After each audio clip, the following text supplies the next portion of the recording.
भगवत गीता के नाम कुछ पल हर सुबह शाम चैनल में यह नाम आवाज एक बार फिर आप सबों का स्वागत और अभिनंदन करती है। साथियों, आज आप सबों के बीच प्रस्तुत है भगवत गीता 8वें अध्याय का 23वां श्लोक। यत्र काले तु अनावृत्तिम आवृत्तिम चैव योगिनः प्रयाता यान्ति तम कालम वक्ष्यामि भरतर्षभ। इस श्लोक का सरल शाब्दिक अर्थ इस प्रकार है। हे अर्जुन, जिस काल में शरीर त्याग कर गए हुए योगी जन संसार में वापस न लौटने वाली गति को प्राप्त होते हैं, और जिस काल में शरीर त्याग करने वाले योगी जन संसार में वापस लौटने वाली गति को प्राप्त होते हैं, उस काल को अर्थात ऐसे दोनों मार्गों के विषय में तुम्हें कहूँगा।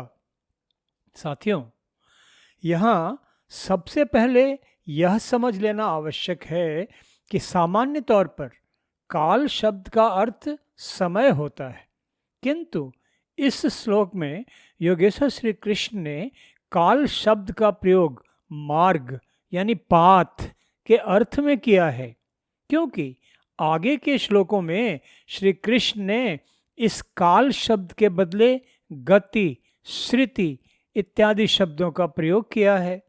यह बात स्पष्ट नहीं होने पर इस श्लोक का अर्थ अनर्थ हो सकता है और इसके भाव को सही नहीं समझा जा सकता है। इस श्लोक में योगेश्वर श्री कृष्ण शरीर त्याग के पश्चात योगी जनों को प्राप्त होने वाली दो प्रकार की गति के संबंध में अर्जुन को उपदेश कर रहे हैं। एक गति या मार्ग वह है जिसके अनुसार शरीर त्याग करने वाले मुमुक्षु योगी जन मोक्ष प्राप्त कर मुक्त हो जाते हैं और इस मर्त्यलोक संसार में फिर वापस नहीं लौटते हैं।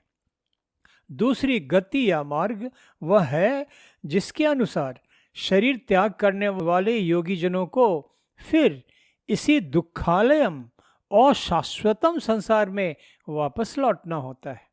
यहाँ एक बात और समझ लेना आवश्यक है। श्री कृष्ण द्वारा वर्णित यह गति केवल योगी जनों के लिए है, सामान्य जगजीवों के लिए नहीं। हम जैसे सामान्य जगजीवों का तो अपने अपने कर्मफल भोगने के लिए विवश होकर इसी मृत्युलोक में बारंबार आवागमन होता ही रहता है।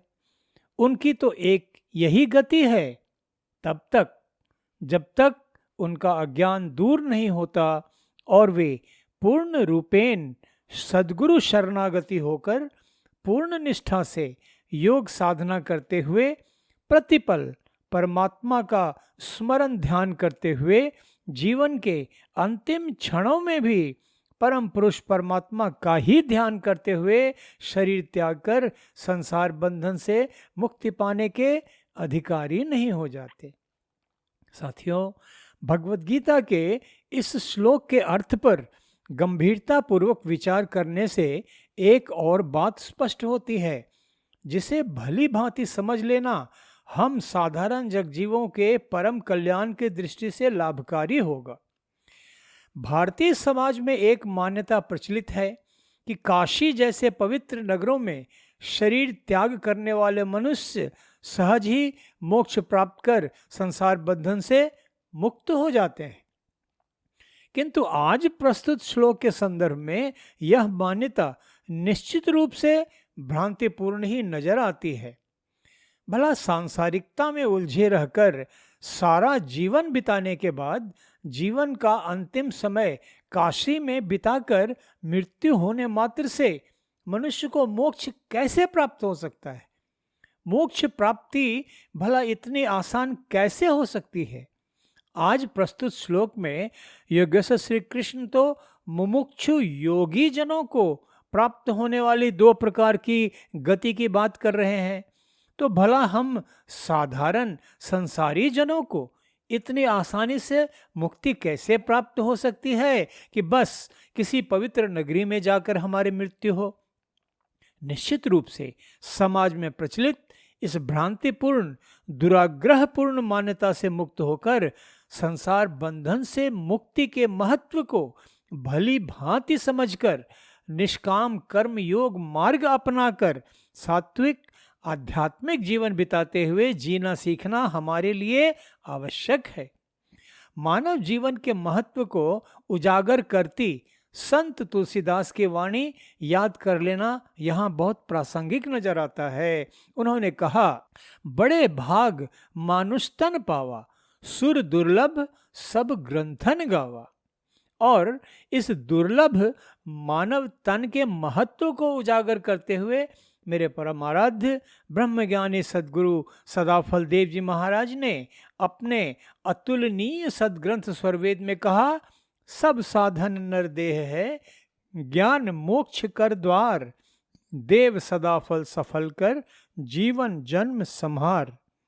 तो सांसारिक जीवन की मोह माया में उलझे हम साधारण जगजीवों के लिए तो पहले मानव जीवन के वास्तविक चरम लक्ष्य को भली भांति जानना समझना आवश्यक है, और जिसके लिए सद्गुरु सदाफल देव जी महाराज ने कहा, लक्ष्य बनाओ प्रभु मिलन, जीवन का उद्देश्य प्रभु प्राप्ति सब मिलन है, नाश अमिल जग वेश।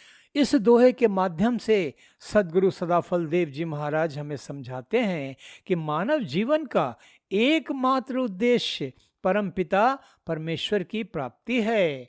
इसलिए प्रभु प्राप्ति को ही जीवन का चरम लक्ष्य बनाना चाहिए। उसी की प्राप्ति में सब कुछ प्राप्त हो जाता है। यह संसार और इसकी सभी उपलब्धियां तो अनित्य हैं, क्षण भंगुर हैं, सतत परिवर्तनशील हैं। इनका स्वरूप कभी एक समान नहीं रहता है। इसलिए इस नाशवान संसार से उपरम होकर परम पिता परमेश्वर पर ब्रह्म की प्राप्ति के लिए ही हमें पुरुषार्थ करते रहना चाहिए। यही हम साधारण जगजीवों के परम कल्याण का एकमात्र मार्ग है। इसी मार्ग का अनुसरण विवेकपूर्ण है। भगवत गीता में योगेश्वर श्री कृष्ण के उपदेश इस भ्रांति का निराकरण करते हैं कि आध्यात्मिक सन्मार्ग अनुसरण करने के लिए सांसारिक जीवन का त्याग करना होगा। अरे भगवत गीता तो सतत कर्म करते रहने की शिक्षा देती है। हाँ, इतना ज्ञान अवश्य देती है कि संसार का हर कर्म अनासक्त निष्काम भाव से हमेशा सच्चिदानंद परम पिता परमेश्वर का ध्यान करते हुए करने का अभ्यास करना चाहिए। यहाँ यह भी याद रखना आवश्यक है कि योगेश्वर श्री कृष्ण ने सचेत करते हुए कहा अर्जुन को, बहुनाम जन्म नाम अंते ज्ञानवान माम प्रपद्यते, अर्थात मोक्ष प्राप्ति रूपी चरम लक्ष्य की प्राप्ति अनेक जन्मों की लंबी यात्रा है।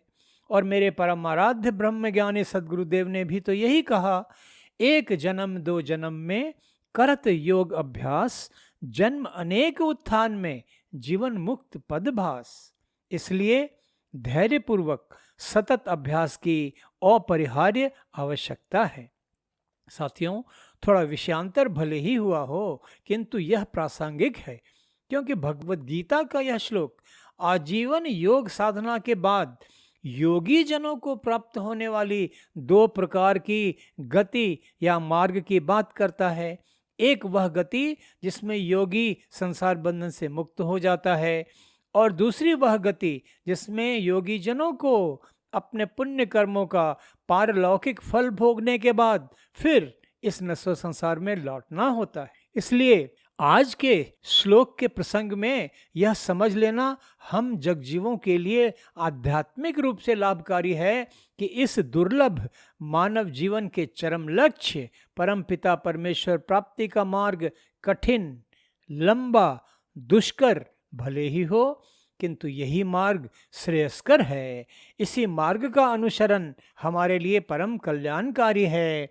योगेश्वर श्री कृष्ण द्वारा योगी जनों के लिए बतलाए जा रहे दो गति या मार्गों पर अगले श्लोकों में विस्तार पूर्वक चर्चा करेंगे।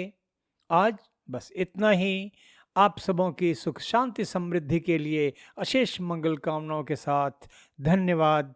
नमस्कार।